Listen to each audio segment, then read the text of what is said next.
Benjamin Netanyahu's political career is one of the most consequential, polarizing, and enduring in the modern history of Israel. Few leaders in democratic states have shaped their country's domestic politics, foreign policy, security doctrine, and global image as profoundly or for as long. To understand Netanyahu is to understand the transformation of Israel from the hopeful optimism of the 1990s peace process into the hardened realism of the 21st century Middle East. His rise, his strategies, his rhetoric, and the controversies surrounding his leadership reveal a figure who has been praised as a guardian of national security and criticized as a deeply divisive political tactician whose decisions have reshaped Israeli democracy and regional dynamics. Benjamin Netanyahu was born in 1949 in Tel Aviv into a family steeped in Zionist intellectual tradition. His father, Ben-Zion Netanyahu, was a historian and a committed revisionist Zionist. This ideological heritage mattered. Revisionist Zionism emphasized Jewish historical rights to the land and a skeptical view of territorial concessions. It rejected the idea that peace would naturally follow compromise. These themes would later define Netanyahu's political identity. Educated partly in the United States, Netanyahu absorbed American political style and communication techniques. His fluency in English and comfort in U.S. media made him uniquely positioned to engage American audiences, a skill that would later become central to his foreign policy strategy. Netanyahu first rose to national prominence in the 1980s, serving as Israel's ambassador to the United Nations. In that role, he sharpened his message around security, terrorism, and existential threats. He became a visible defender of Israel during a period marked by regional instability and the First Intifada. His media-savvy persona distinguished him from many Israeli politicians of the time. He understood the power of televised messaging, concise arguments, and emotional appeals centered on national survival. The 1990s were transformative. The Oslo Accords between Israel and the Palestine Liberation Organization promised a pathway toward a negotiated two-state solution, yet they also deeply divided Israeli society. Netanyahu emerged as a leading voice of skepticism toward Oslo. He warned that territorial concessions would endanger Israeli security and embolden militant groups. Following the assassination of Prime Minister Yitzhak Rabin in 1995, Israel entered a period of political turbulence. In 1996, Netanyahu narrowly won the prime ministership, becoming Israel's youngest leader at the time.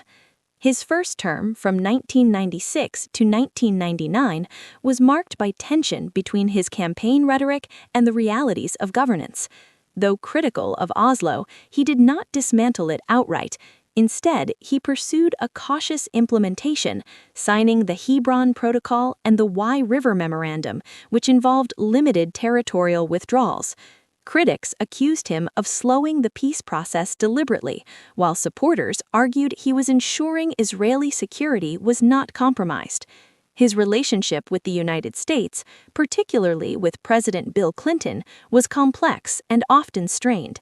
Clinton reportedly viewed Netanyahu as difficult and overly political, while Netanyahu positioned himself as steadfast against external pressure.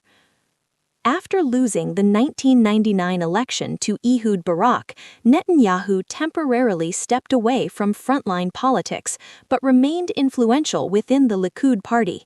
The early 2000s brought the Second Intifada, a period of intense violence between Israelis and Palestinians. This wave of attacks hardened Israeli public opinion and shifted political momentum towards security-focused leadership. Netanyahu returned to prominence, serving as finance minister under Ariel Sharon. In that role, he implemented sweeping economic reforms aimed at liberalizing Israel's economy, reducing welfare spending, and encouraging privatization. Supporters credit him with strengthening Israel's long-term economic resilience, while critics argue his policies increased inequality and strained social cohesion. Netanyahu returned to the premiership in 2009 and would go on to become Israel's longest-serving prime minister. This period defined his legacy. His leadership coincided with major regional upheavals: the Arab Spring, the Syrian civil war, Iran's expanding regional influence, and the evolving threat posed by non-state actors such as Hezbollah and Hamas. Netanyahu consistently framed Iran as the central strategic threat to Israel. He opposed the 2015 Joint Comprehensive Plan of Action, commonly known as the Iran nuclear deal, arguing it failed to dismantle Iran's nuclear infrastructure and would eventually enable it to become a nuclear threshold state. One of the most controversial moments of his premiership occurred in 2015 when he addressed the United States Congress to argue against the Iran nuclear deal, despite opposition from the Obama administration. The speech was coordinated with Republican leadership and bypassed the White House. Supporters saw it as a bold defense of Israeli security. Critics viewed it as an unprecedented intervention in American partisan politics, risking the traditionally bipartisan nature of U.S.-Israel relations.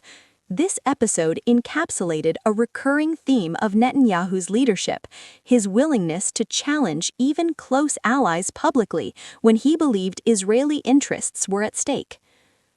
Domestically, Netanyahu presided over a period of economic growth, technological expansion, and strengthened diplomatic ties beyond the traditional Western sphere. Under his leadership, Israel deepened relations with countries in Africa, Asia, and Latin America. The 2020 Abraham Accords, which normalized relations between Israel and several Arab states, including the United Arab Emirates and Bahrain, were hailed as a historic breakthrough. Supporters credited Netanyahu's emphasis on security alignment against shared regional threats as the foundation for these agreements. Critics argued the accords bypassed the Palestinian issue rather than resolving it. At the same time, Netanyahu's years in power were marked by intensifying polarization within Israeli society. Critics accused Netanyahu of eroding democratic norms by attacking the media, questioning law enforcement institutions, and framing political opponents as threats to national stability. His rhetoric often emphasized external and internal enemies, reinforcing a narrative of constant vigilance. Supporters argued he was confronting entrenched elites hostile to conservative and nationalist perspectives. Legal controversies further complicated his tenure. Beginning in the late 2010s, Netanyahu faced investigations and eventual indictments on charges including bribery, fraud, and breach of trust. He denied wrongdoing and described the investigations as politically motivated. The legal proceedings triggered repeated election cycles between 2019 and 2022, reflecting deep divisions within Israeli politics. Some former allies refused to join coalitions under his leadership due to the pending charges. Others remained loyal, arguing that the charges did not diminish his strategic leadership or electoral legitimacy. Another major controversy involved judicial reform efforts advanced by Netanyahu's coalition. Proposals aimed at altering the balance of power between the judiciary and the legislature sparked massive protests across Israel.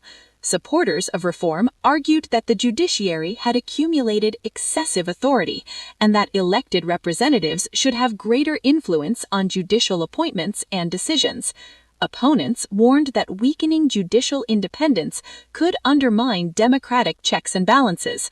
The protests became some of the largest in Israeli history, illustrating how profoundly Netanyahu's leadership had come to define the country's political identity.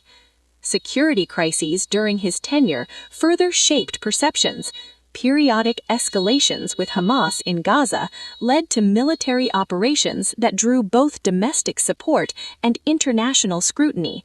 Netanyahu consistently framed these operations as necessary defensive measures against rocket attacks and militant infrastructure.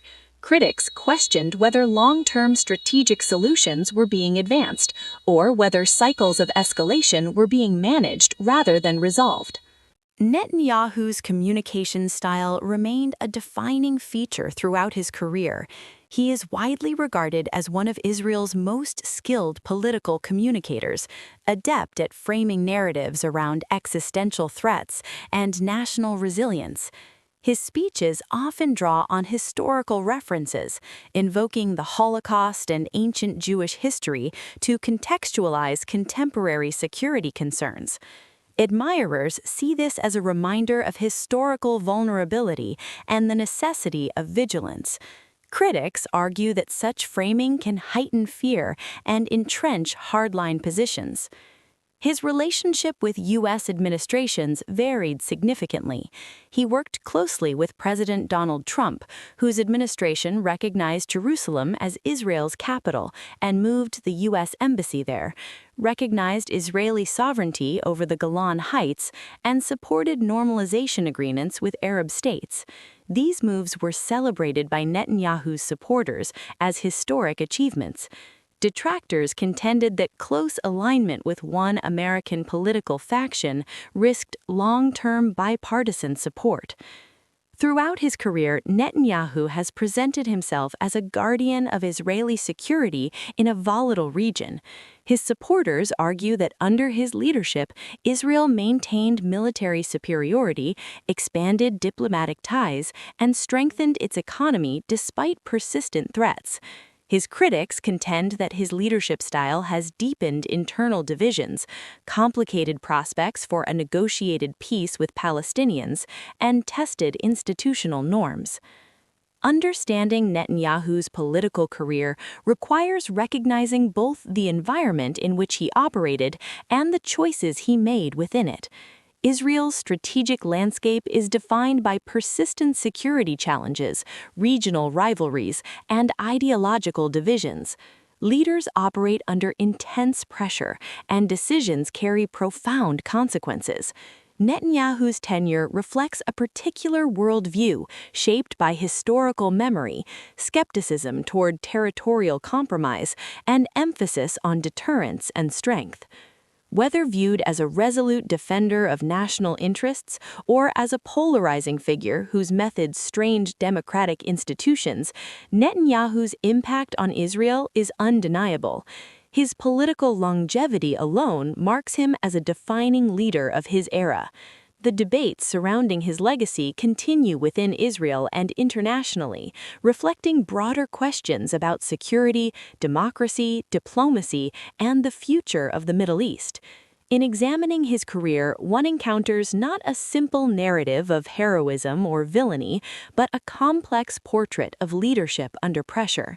His story mirrors the evolution of Israel itself, resilient, contested, dynamic, and perpetually navigating the tension between survival and compromise.